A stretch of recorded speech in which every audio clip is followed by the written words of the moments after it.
मनोजवम्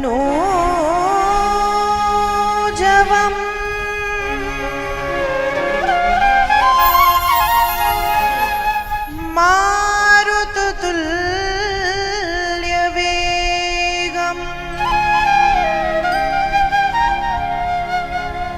जितेन्द्रियं बुद्धिमतां वरिष्ठम्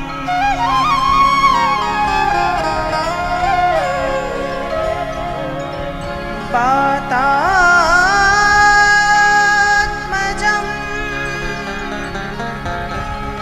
वानरयूथमुख्यम्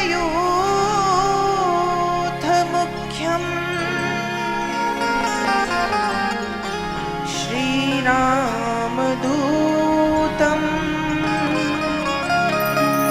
शरणं प्रपद्ये।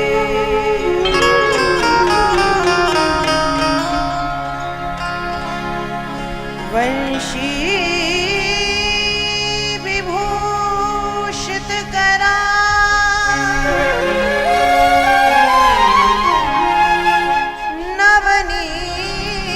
नवनीरदाभा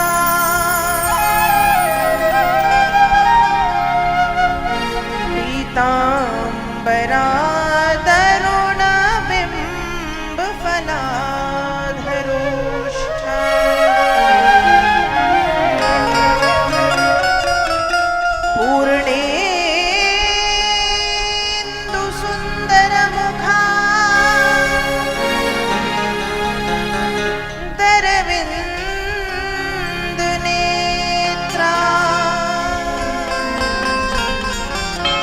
कृष्णात् परं किमपि तत्त्वमहं न जाने।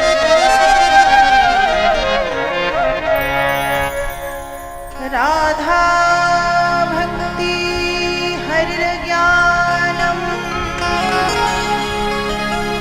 ताभ्यां या च समन्विता तां श्रीं भागवतीं गाथा वन्दे युगलरूपिणी।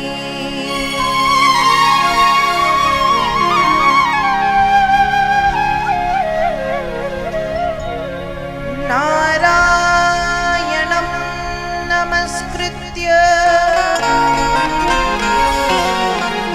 नरं चैव नरोत्तमम् देवीं सरस्वतीं व्यासं ततो जयमुदीरये।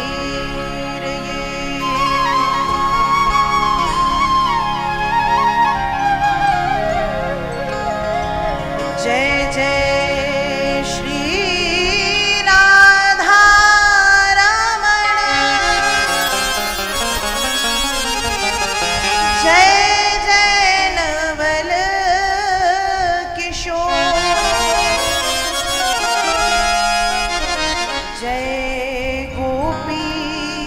चित चोर प्रभु जय जय माखन चोर। राम कथा के रसिक तुम भक्ति राशि मति धीर गादी अपनी लीजिए प्रभु तेज पुंज महावीर।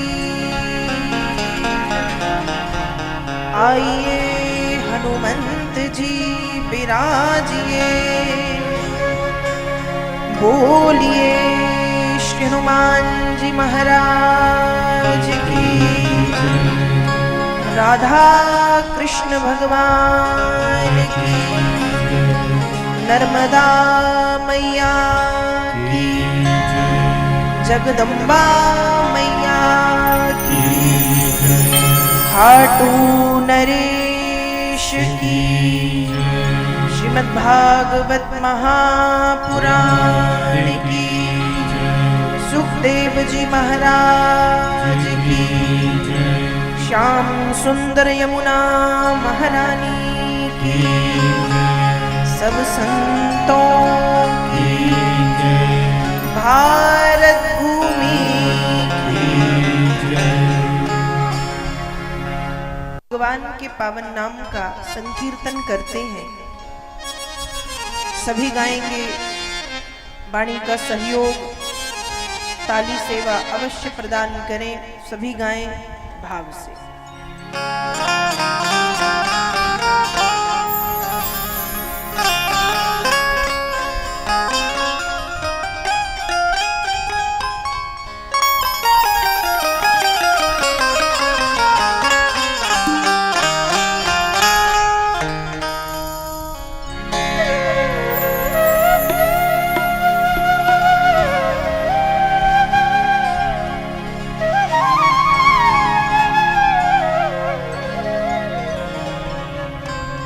जय सिया राम, जय जय सिया राम,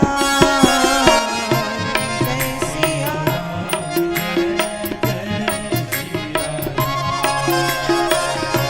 जय सिया राम, जय जय सिया राम,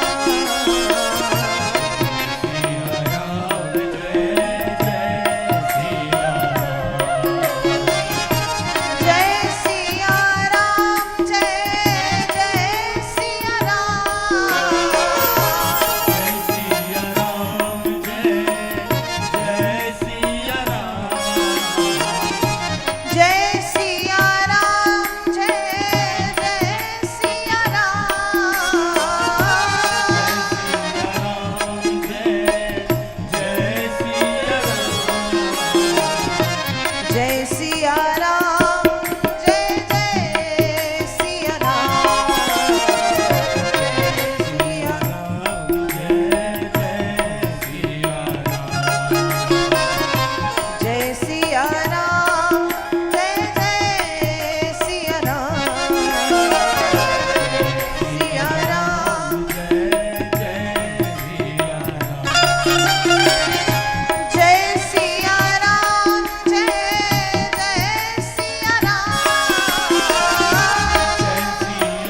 नंदलाल जी महाराज की, श्री वृंदावन बिहारी लाल की, राधा रानी सरकार की, खाटू नरेश की।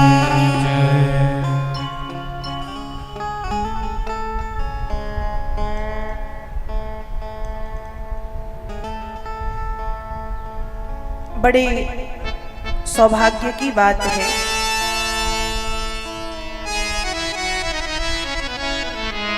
कि आज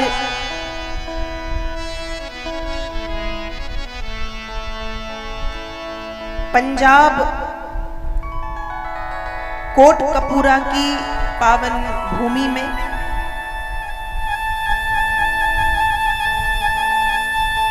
श्रीमद् भागवत कथा के प्रथम दिवस की पावन बेला में हम आप सभी आनंद के साथ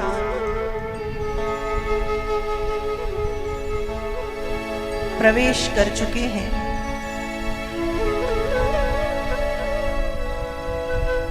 कथा का पहला दिन है आज,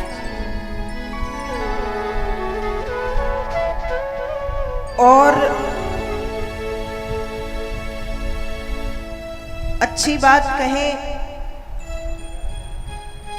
या आश्चर्य की बात कहें,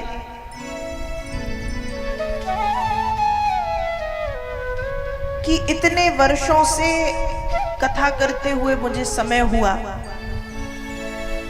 भारत के विभिन्न प्रदेशों में, आपके पड़ोसी राज्य हरियाणा में, हिमाचल में, दिल्ली में मैंने काफी कथाएं की, राजस्थान में, लेकिन पंजाब में पहली बार आई। मतलब 17-18 साल कथा करते हुए समय हुआ, लेकिन पंजाब आने का सौभाग्य मुझे पहली बार मिला। इसके पहले कई बार आमंत्रित लोगों ने किया, लेकिन किसी न किसी कारण से, या तो उनके यहाँ कोई परेशानियां, हम समय नहीं दे पाए। ये पहली बार है कि मुझे पंजाब में आने का और पंजाब में आकर के भगवान की पावन कथा कहने का अवसर मिला। नहीं तो आप सोचो, भारत के हम लोग साल भर कथाएं करते हैं अलग अलग प्रदेशों में जाके, मध्य प्रदेश, उत्तर प्रदेश, छत्तीसगढ़, गुजरात, राजस्थान, बिहार, झारखंड, हरियाणा, दिल्ली, उत्तराखंड, हिमाचल, और भारत, और कृपा प्रभु की ऐसी कि समय आने पर भारत के बाहर भी। लेकिन पंजाब पहली बार आए, और आए भी तो आप सबके बीच में।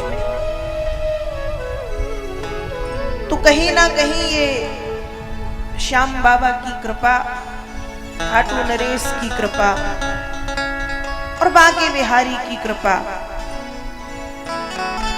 कि आज पंजाब की पावन भूमि में कथा का पहला दिन। और अच्छी बात यह है कि कथा मंदिर के प्रांगण में है।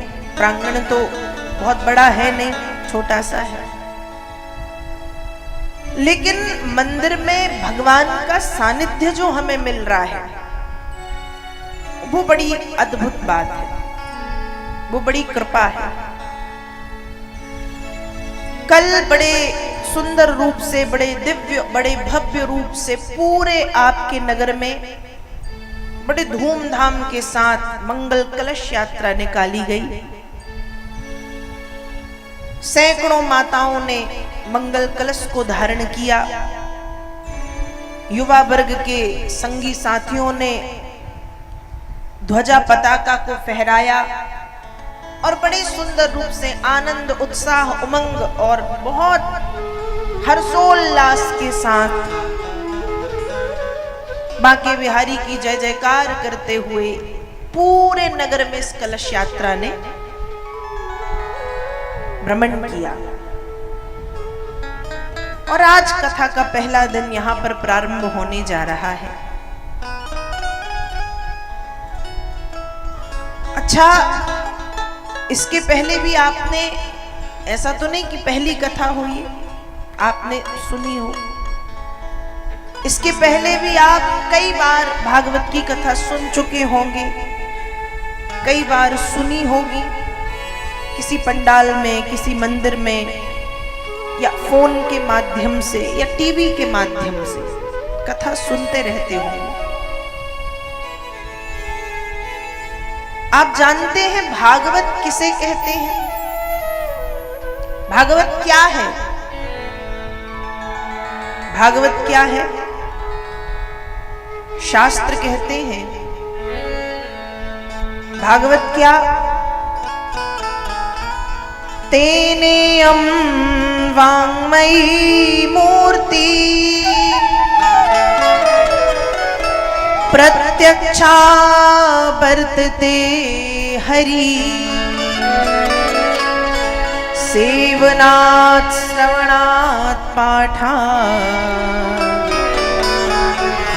दर्शनात् पापनाशिनी।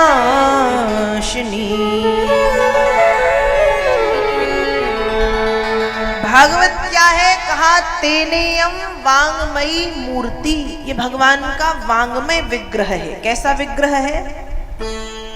अब आप कहोगे ये वांगमय क्या होता है? हमको भाषा समझ में नहीं आ रही। नहीं आई ना? आ गई? कई कह रहे हैं आ गई, कई कह रहे हैं नहीं आई। मुझे पता है भागवत क्या है। कहा तेनेयम वांगमयी मूर्ति, भगवान का वाणी रूपी विग्रह। अब समझे? अभी भी थोड़ा थोड़ा समझे, बस का थोड़ी आचरण में उतारना।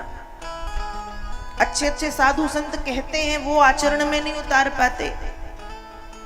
तो आचरण में ना उतार पाए तो कहा सेवना, सुनते भी ना बने। सुनते ना बने मतलब अब कोई बहरा है या किसी की रुचि नहीं है सुनने में, सुनने बैठे तो उसको नींद आने लगती तुरंत। तो जो आचरण में नहीं उतार सकते, जो सुन भी नहीं सकते, उनके लिए कहा दर्शनात् पापनाशनी। भागवत जी का दूर से दर्शन व्यक्ति के पापों को क्या करता है? नष्ट कर देता है।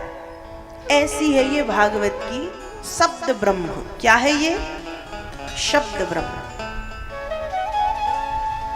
आपने कल देखा होगा कलश यात्रा में हमारे जो मुख्य यजमान हैं, उनने भागवत जी की पोथी को सिर पे धारण किए हुए था। क्यों करते हैं? हाथ में भी तो रख सकते हैं, सिर पे धारण क्यों करते हैं? सिर पे धारण इसलिए करते हैं क्योंकि भागवत सिर्फ उस समय ग्रंथ नहीं है, एक पुस्तक नहीं है, एक पोथी नहीं है। भागवत क्या है? क्या है? कहा स्वयं भगवान शब्द के रूप में उसमें बैठे हैं, कृष्ण विराजमान है भागवत में। एक बड़ी सुंदर बात आती है,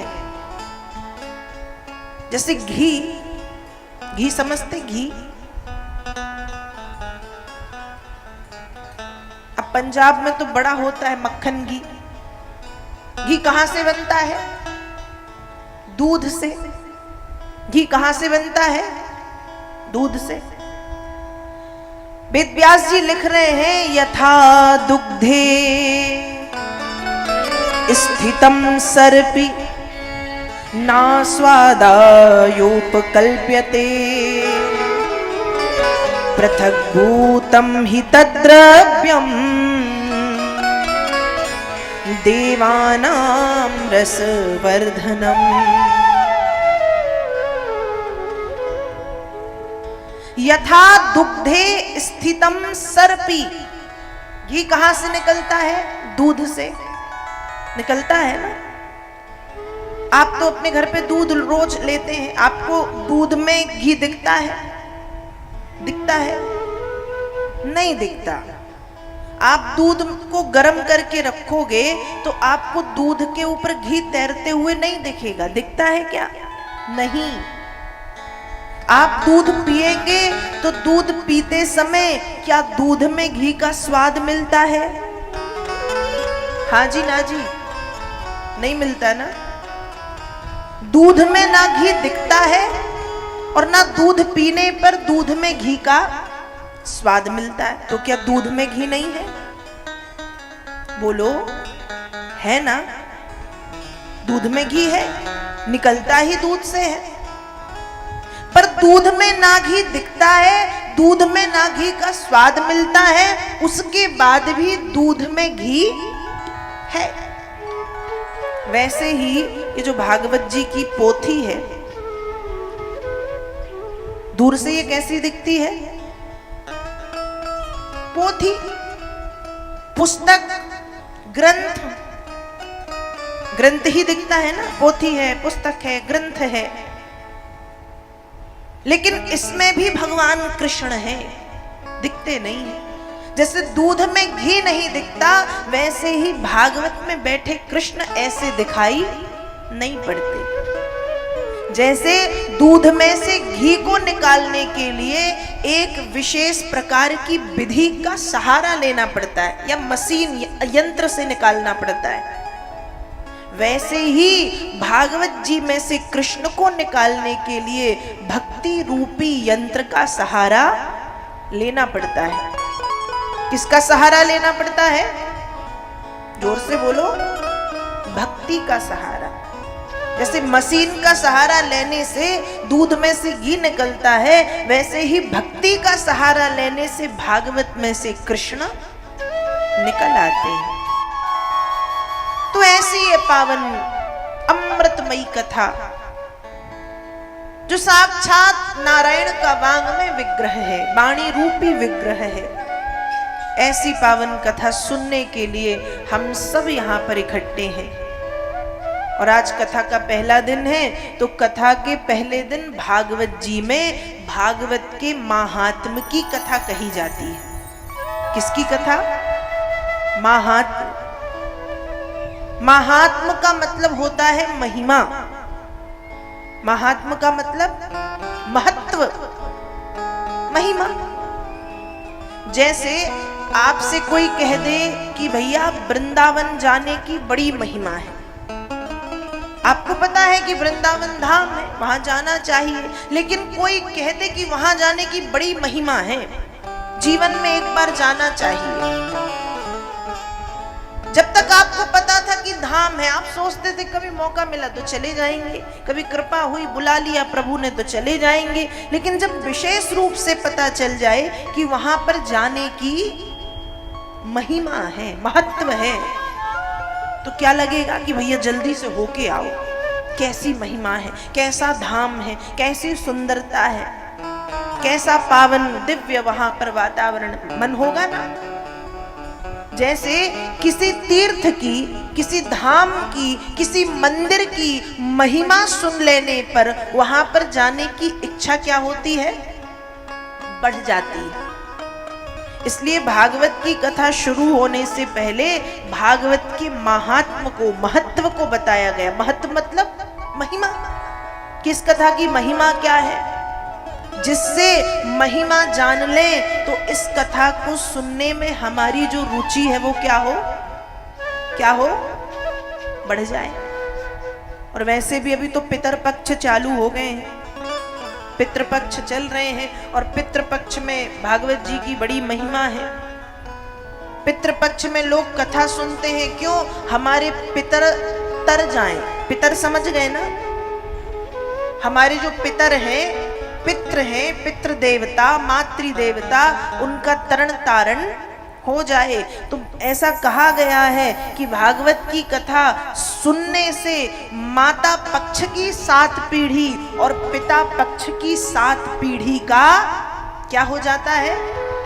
उद्धार हो जाता है भागवत की कथा सुनने से। तो अच्छी बात यह है कि पितृपक्ष में ये कथा आप सब सुन रहे हैं। तो जो यजमान बने हैं वो ठीक है, जो यजमान नहीं बने कम से कम वो भी इस भाव से कथा सुन लो कि प्रभु हम इस निमित्त कथा सुन रहे हैं कि आपकी कथा सुनने से हमारे पितृ तृप्त हो जाएं, हमारे पितृ तर जाएं। हम अपने घर पे कथा नहीं करा सकते, हमें उतना सामर्थ्य नहीं है, लेकिन यहीं पर बैठ के हम आपके निमित्त ये कथा सुन रहे हैं। ऐसे भाव से हम इस कथा को सुन सकते हैं। तो भागवत के महत्व महत्व को पहले दिन बताया जाता है। महत्व मतलब महिमा, महात्म जिसको कहते हैं उसको सरल शब्दों में महत्व और महिमा कहते हैं। और मुझे ऐसा लग रहा है कि आपको भाषा में दिक्कत तो नहीं आ रही होगी, बिल्कुल नहीं ना, क्योंकि मेरी कोशिश ये है कि सरल से सरल शब्दों में आपको मैं समझाने की कोशिश करूं कि सब कुछ आपको समझ में आए।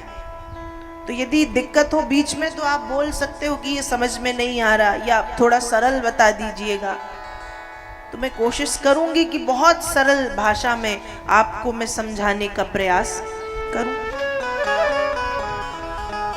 तो भागवत के महात्म के प्रथम स्कंध में भागवत के महात्म के प्रथम अध्याय के पहले श्लोक में सबसे पहले भगवान का रूप बताया है। जिन भगवान की कथा हम सब सुनने के लिए यहाँ पर बैठे हैं वो भगवान कैसे हैं, वो भगवान कैसे हैं।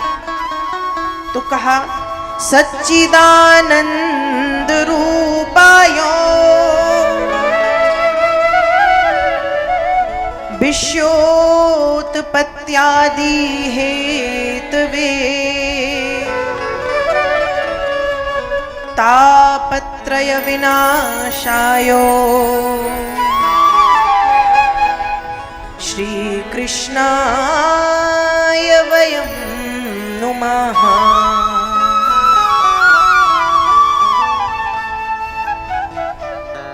तो भागवत के महात्म का पहला श्लोक कहता है सच्चिदानंद रूपायो, भगवान कैसे हैं। कहा भैया भगवान सत चित और आनंद हैं। भगवान कैसे हैं, सत चित आनंद सच्चिदानंद।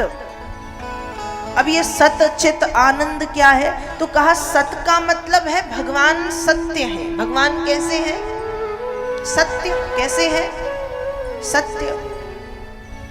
सत्य का मतलब क्या है, सच। व्यक्ति को इसलिए कहते हैं कि व्यक्ति के जीवन में सत्य का होना जरूरी है।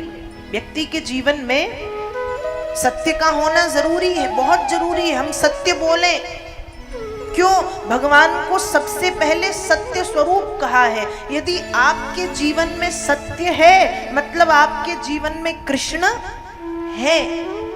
तो भगवान कैसे हैं, सच्चिदानंद। कैसे हैं, सत्य। भगवान सत्य है, इसलिए सत्य का होना परम आवश्यक है, बहुत जरूरी है। व्यक्ति के जीवन में सत्य हो, व्यक्ति सत्य बोले। एक बात ध्यान रखिएगा, हमें सत्य तो बोलना चाहिए, लेकिन सत्य कैसा। कहा सत्यम ब्रूयात प्रियम ब्रूयात। सत्य बोले पर कैसा बोले, प्रिय। कैसा बोले, प्रिय, मीठा। अब आप कहोगे भैया सत्य तो मीठा होता ही नहीं, हमने तो बचपन से यही सुना है कि सत्य कैसे होता है, कड़वा होता है, कटु होता है। सत्य कटु नहीं होता, हम उसको बोल करके कटु बना देते हैं, गलत तरीके से बोल के। सत्य मीठा होता है। सत्यम ब्रूयात प्रियम ब्रूयात। सत्य बोलो पर मीठा।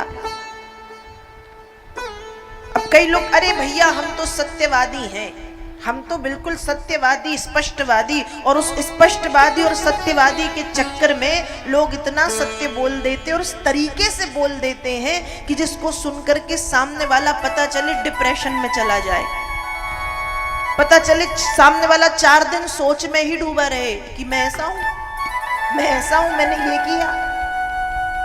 सत्य जिसको सुनकर के सामने वाला सोच में पड़ जाए, विचार में पड़ जाए, या पता चले जिसको सुन के सामने वाले को हार्ट अटैक आ जाए। सत्य बोले हम, लेकिन सत्य कैसा बोले। कहा प्रियम ब्रूयात। कैसा बोले, प्रिय, मीठा। कैसे बोले, मीठा। अब बाणी रूपी बाण है, अब उनको गलत तरीके से हम बोलेंगे तो बाण के जैसे ही लगेंगे, और उनको हम सही तरीके से बोलेंगे तो कोई फर्क नहीं, वो समझ भी जाएगा सामने वाला और हम सत्य भी बोल देंगे। तो सत्य बोलते समय एक बात विशेष रूप से ध्यान रखिएगा कि सत्यम ब्रूयात प्रियम ब्रूयात। सत्य बोलो लेकिन प्रिय बोलो, सत्य बोलो लेकिन मीठा बोलो, सत्य बोलो तो ऐसे बोलो कि सामने वाले को बुरा ना लगे, सुनकर के सामने वाले को हानि ना पहुंचे। सत्य ऐसा बोलना चाहिए, पर सत्य बोलना चाहिए। हम सत्य बोले तो सच्चिदानंद भगवान का पहला जो स्वरूप है या भगवान के स्वरूप में जो पहला गुण है वो सत्य है। भगवान सत्य है। चित, चित का अर्थ होता है चैतन्य। चैतन्य मतलब हमेशा भगवान चैतन्य रहते हैं। चैतन्य, सत चित आनंद। आनंद का मतलब है भगवान सदैव प्रसन्न रहते हैं, प्रफुल्लित रहते हैं, आनंदित रहते हैं, बहुत शांत चित्त रहते हैं। तो सच्चिदानंद रूपाय, जिन भगवान की कथा सुनने के लिए आज हम यहाँ पर बैठे हैं वो कैसे हैं? कहा सबसे पहले सत्य है, चित्त मतलब चैतन्य है। उनकी कथा जो सुनता है वो भी चैतन्य हो जाता है। चैतन्य मतलब अब कई लोग बैठे हैं बिल्कुल सोच में मरे जैसे, जीवन में कोई सुख नहीं है, जीवन में कोई शांति नहीं है। ऐसा व्यक्ति भी जिसके जीवन की शांति और जिसके जीवन का सुख, जिसके जीवन का सुकून चला गया है, ऐसा व्यक्ति भी मन लगा करके यदि इस कथा को सुनता है तो उसके जीवन में चैतन्यता, चैतन्यता मतलब एक ऊर्जा, एक स्फूर्ति, और आज की भाषा में कहें तो एनर्जी आ जाती है उस कथा को जो सुनता है, उनकी कथा को जो सुनता है। तो सतचित भगवान कैसे हैं? सत्य है। भगवान कैसे हैं? चैतन्य है। प्रसन्न, आनंद कैसे है? आनंद, तभी तो उनकी कथा जो सुनता है वो भी आनंदित हो जाता है।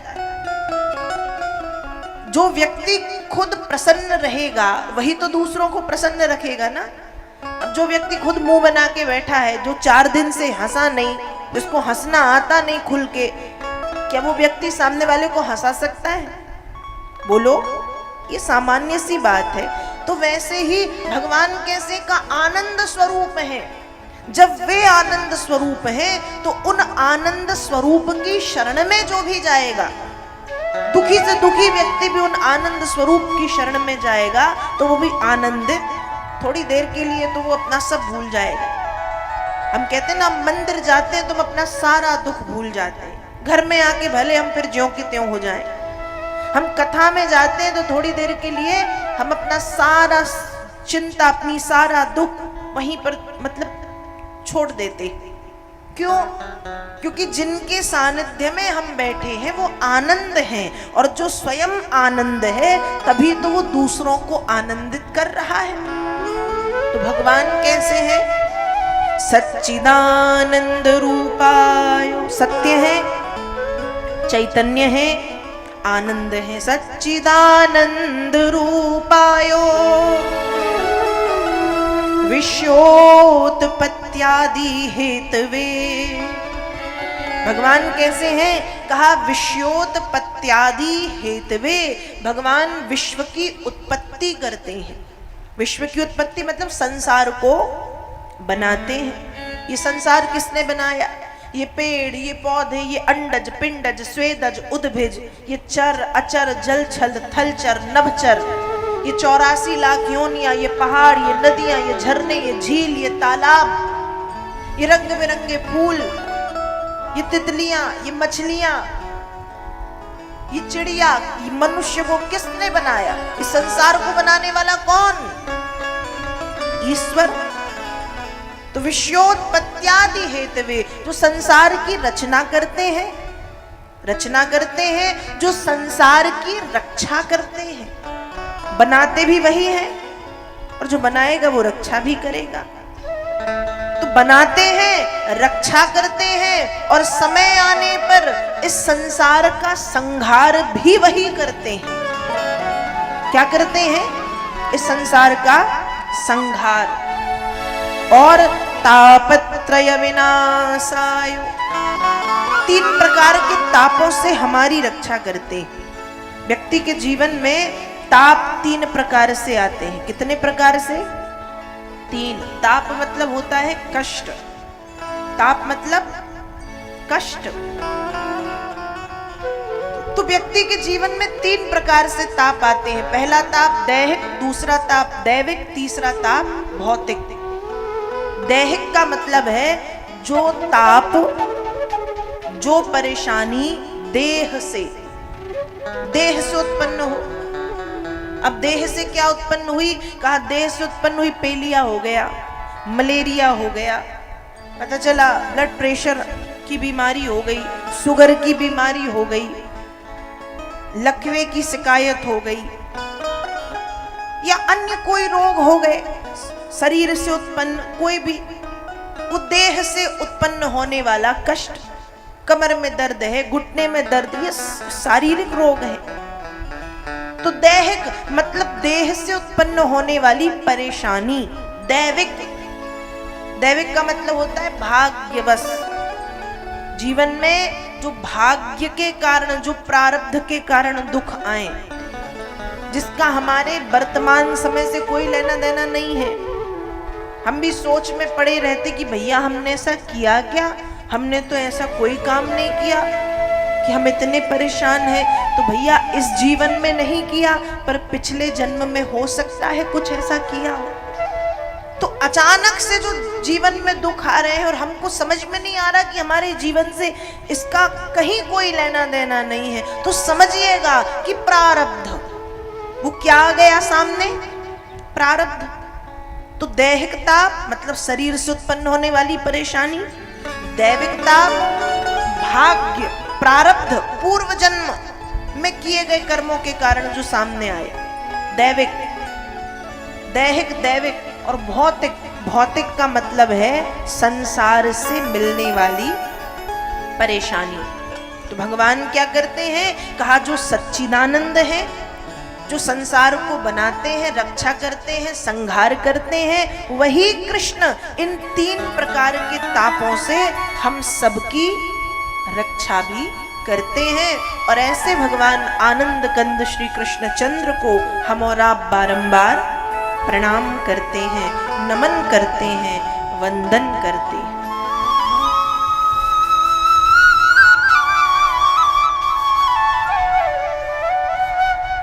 और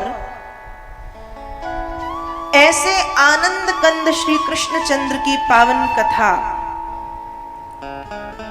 को सुनने के लिए हम आप सब यहाँ पर विराजे हैं। तो भागवत के महात्म के प्रथम अध्याय का पहला श्लोक भगवान के रूप को बताता है।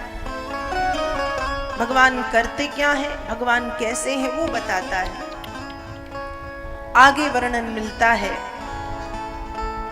कि देखिए ये जो भागवत की कथा है ये शुरू हुई है नैमिषारण्य में। कहाँ शुरू हुई है? नैमिषारण्य, नाम तो सुना होगा कभी। तो नैमिषे अनिमिषेत्रे ऋषया सौनकादया सत्रम स्वर्गाय लोकायो सहस्त्र सममासत। तो ये भागवत की कथा शुरू हुई कहां पर? नैमिषारण्य में। कहां शुरू हुई? नैमिषारण्य।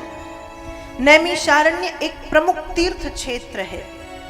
और नैमिषारण्य के लिए कथा आती है कि जब भगवान नारायण मतलब भगवान कृष्ण इस पृथ्वी को छोड़ के गोलोक धाम जा रहे थे, उस समय उद्धव जी, विदुर जी इत्यादि भगवान के चरणों को पकड़ के बोले कि हे गोविंद, आप तो जा रहे हैं, पर आपके जाने के बाद हम किसके आश्रित रहेंगे? तो भगवान ने उत्तर दिया कि देखो ये तो तय है, जो आता है उसको जाना पड़ता है, फिर चाहे वो देवता हो या मनुष्य। तो मेरा समय इस पृथ्वी पर पूर्ण हुआ है। पर इनने जब बार बार निवेदन किया कि प्रभु हम कैसे जिएंगे, हम कैसे रहेंगे, तब भगवान ने कहा कि ये तो नियति है कि मुझे जाना है।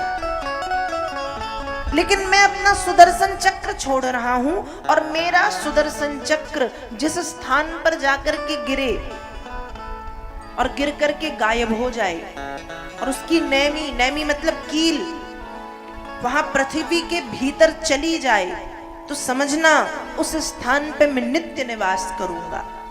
भगवान ने सुदर्शन चक्र छोड़ा, एक भूमि पर जाकर के वो गिरा, गिरने के बाद सुदर्शन तो हो गया गायब, अंतर्धान, लेकिन उसकी जो नेमी है, नेमी मतलब कील, वो पृथ्वी के भीतर चली गई। और जब नेमी पृथ्वी के भीतर गई, नेमी के भीतर जाते ही वहां पर एक बहुत सुंदर सारण्य, एक वन, एक जंगल, एक कानन, एक मधुवन की उत्पत्ति हुई और उसको नाम दिया गया नैमी शारण्य। तो नैमी शारण्य की पावन भूमि जो भारत में ही है, उत्तर प्रदेश में, जहां पर 1000 वर्ष में पूर्ण होने वाले एक दिव्य यज्ञ का आयोजन हो रहा है।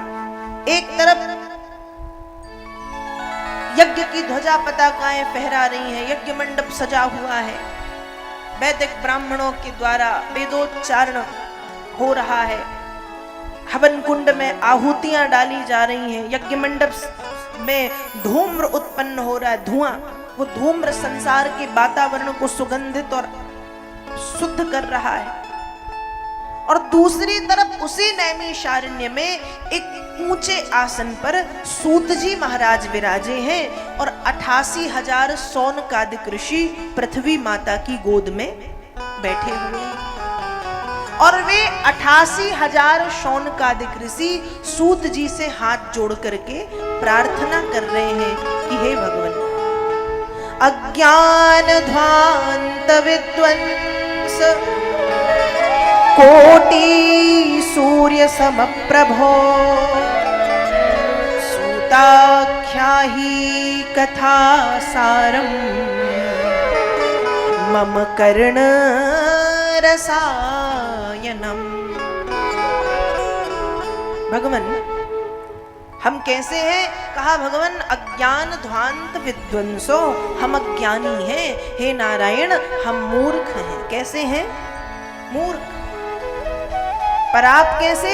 कहा कोटि सूर्य समप्रभो, आप करोड़ों करोड़ों सूर्यों के समान हैं। यहाँ करोड़ों सूर्यों के समान का मतलब ये नहीं कि सूर्य जितना तेज, यहाँ सूर्य जितना ज्ञान। सूर्य नारायण परम ज्ञानी है। सूर्य नारायण इतने ज्ञानी हैं कि सूर्य नारायण को गुरु बनाया है श्री हनुमान जी महाराज। किसने गुरु बनाया है? श्री हनुमान जी महाराज, बालाजी ने। क्यों बनाया है? एक बार तो जब बचपन में हनुमान जी को भूख लगी तो क्या हुआ, सूर्य नारायण को फल समझ के मुख में रख लिया, लेकिन वो एक बचपन की प्रभु की लीला थी। समय आने पर उन्हीं श्री हनुमान जी महाराज ने सूर्य नारायण को अपना गुरु बनाया है। अब जिन्हें स्वयं बालाजी अपना गुरु मान रहे हैं वो होंगे ही श्रेष्ठ। तो यहाँ पर जो सौनकादिक ऋषि हैं वो कह रहे हैं कि महाराज आप परम ज्ञानी हैं। और ज्ञानी कितने? कहा कोटि सूर्य समप्रभो, एक सूर्य नहीं, करोड़ों करोड़ों सूर्यों जितना ज्ञान आपके पास है। इसलिए सूताख्याहि, सूत जी कहिए। क्या कहिए? कहा कथा कहो, कथा ही कहो।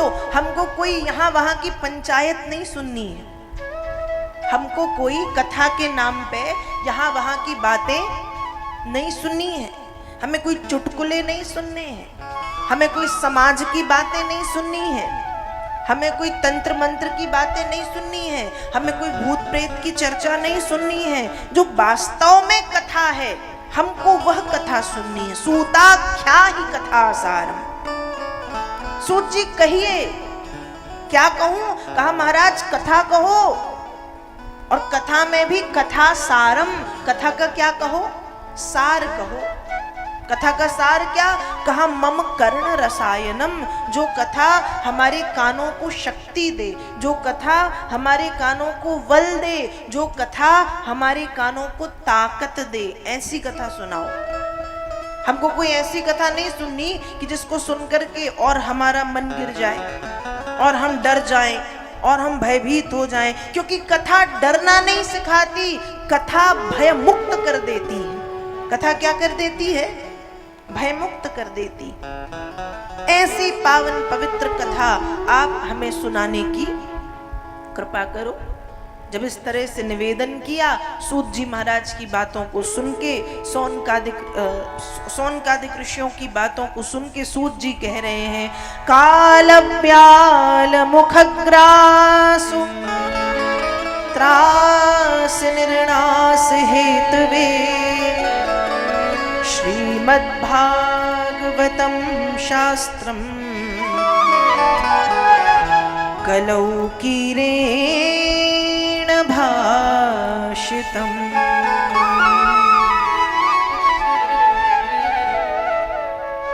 कहा कलयुग के प्राणियों के कल्याण के लिए ये जो भागवत की कथा है, ये कीरेण भाषितम। ये कथा कैसी है? कीरेण भाषितम, एक पक्षी के मुख से निकली है। अब आप सोचो, ये कथा पक्षी कह सकता है? हमारे यहाँ शास्त्रों में लिखा गया है कि किसी भी विद्वान की यदि परीक्षा लेनी है तो विद्या बताम भागवते परीक्षा। किसी भी विद्वान की परीक्षा हो सकती है, कैसे? कहा भागवत से। विद्या बताम भागवते परीक्षा। भागवत का एक श्लोक कैसा है? कहा भागवत का एक श्लोक ऐसा है जैसे एक समुद्र की गहराई को नापना और उसको पार करना। अब भागवत जी में कितने श्लोक हैं? कहा भागवत में 18,000 श्लोक हैं। ऐसी भागवत की कथा जो विद्वानों को भी बड़ी क्लिष्ट लगती है, ऐसी भागवत की कथा कहा कीरेण भाषितम, एक तोते के मुख से, एक पक्षी के मुख से ये भागवत की कथा निकली है।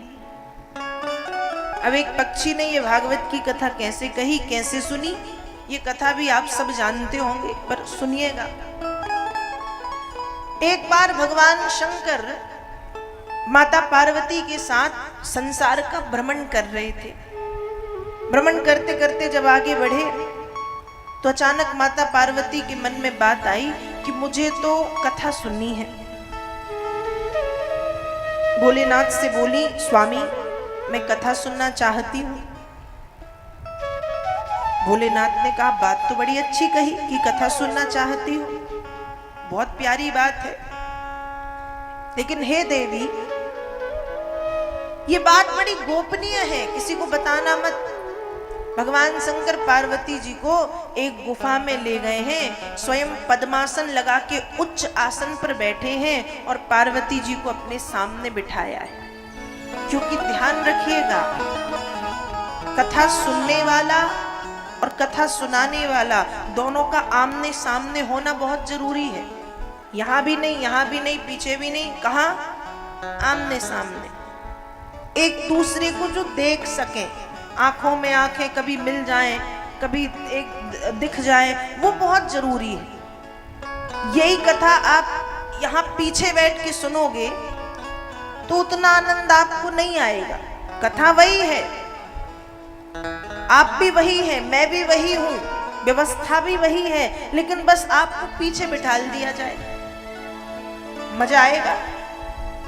रस नहीं बरसेगा, रस नहीं बरसेगा। तो कथा सुनते समय, और मुझे भी अच्छा नहीं लगेगा। अब पता है कि श्रोता पीछे हैं, ये पता है कि पीछे भरे बैठे हैं श्रोता, पर आगे कोई नहीं। तो पार्वती जी को सामने बिठाया है, सामने बिठा के महादेव कथा सुनानी शुरू करते हैं। थोड़ी देर आंखें खोल के कथा कही, फिर महादेव भाव में डूब गए तो आंखें बंद कर ली और आंखें बंद करके कथा कहने लगे। आंखें बंद करके जैसे ही कथा शुरू की, पार्वती जी ने थोड़ी देर तो कथा ध्यान से सुनी, लेकिन थोड़ी देर के बाद पार्वती जी सो गई। क्या हुई? यही होता है, वक्ता का यदि ध्यान ना जाए तो श्रोता पता चले सो जाए। पार्वती जी भी सो गई। और ध्यान रखिएगा, कथा में सोना नहीं चाहिए। कथा में सोना, और पहले दिन स्वाभाविक है, पहले दिन स्वाभाविक है नींद आती है, क्योंकि पहले दिन की कथा में उतना रस तो होता नहीं, रस तो होता है लेकिन उतना नहीं होता।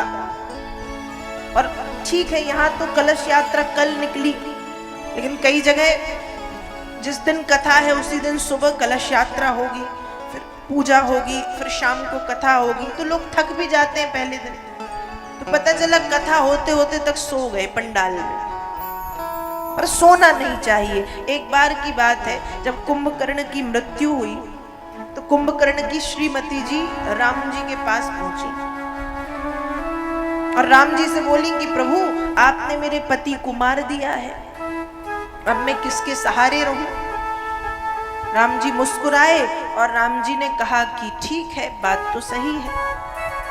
एक काम करो कि जहां पर भी भगवान की कथा हो रही हो, राम कथा, कृष्ण कथा, शिव कथा, जहां पर भी भगवत चर्चा हो रही हो और ऐसे स्थान पर यदि दिखाई दे कि कोई व्यक्ति सो रहा है, तो बिना सोचे समझे उसके ऊपर जाके बैठ जाओ और मान लो कि वही तुम्हारा कुंभकर्ण है। तो देखिए, कथा में सोइएगा मत, नहीं तो आप हो जाएंगे कुंभकर्ण और आपके ऊपर आ जाएंगी उनकी श्रीमती जी। तो कथा में हमको कैसे रहना है? सोना नहीं है, कथा में हमको जागते हुए रहना है। कैसे रहना है? जागते हुए। तो भगवान शंकर ने कथा सुनाई, पार्वती जी सो गई। उसी गुफा में एक तोता बैठ के कथा सुन रहा था। अब वो विचार करता है कि माता तो सो गई है, अब हुक्का कौन दे? हुक्का मतलब हुहा कौन करे? तोते ने हुहा करना शुरू किया। कथा जब पूरी हुई, महादेव की आंखें खुली तो देखा कि पार्वती जी सो रही हैं। उसी समय आंखें चारों तरफ घुमाई, एक तोता डर के कारण वहां से उड़ा, उड़ करके भागा। और सुबह सुबह का समय था, सुबह का समय था, 4 बजे होंगे सुबह के। वेद व्यास जी की पत्नी अपने आश्रम के बाहर खड़े होकर जमाई ले रही थी। तोता उनके मुख के भीतर गया और वायु के रूप में पेट में समा गया। अब त्रिशूल सोच रहा है, बड़ी दिक्कत हो गई। दिक्कत कैसी कि महादेव ने कहा है कि एक को मारना है, महादेव ने कहा है कि एक को मारना है। अब यहां 2, क्या किया जाए? बहुत देर तक इंतजार करता रहा, तोता पेट से बाहर नहीं आया। काफी समय हुआ, लंबा समय बीत गया। तब भगवान शंकर स्वयं पहुंचे हैं, पर तोता पेट से बाहर नहीं आया। और देखते देखते 12 वर्ष बीत गए, तोता पेट से बाहर नहीं आया। जब वेद व्यास जी के गर्भ में पीड़ा हुई है, तकलीफ हुई है उनकी पत्नी के गर्भ में, तब वेद व्यास जी ने महादेव से निवेदन किया कि प्रभु अब आप कुछ कृपा करें। तब भगवान शंकर ने वचन दिया कि भाई तुम पेट से बाहर आओ, तुम जो भी हो, मैं तुम्हें क्षति नहीं पहुंचाऊंगा, मैं तुम्हें हानि नहीं पहुंचाऊंगा, नहीं मारूंगा। तब वह तोता पेट से बाहर आया, भीतर गया था एक पक्षी के रूप में, लेकिन बाहर आया एक मनुष्य के रूप में, जिनका नाम रखा गया श्री शुकदेव जी महाराज। तो बोलिए श्री शुकदेव जी महाराज।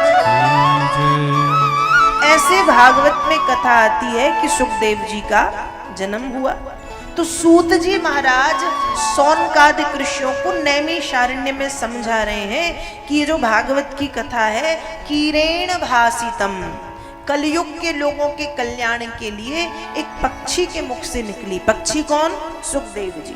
अब उन्होंने ये कथा कैसे कही वो हम आगे सुनेंगे। तो एक पक्षी के मुख से।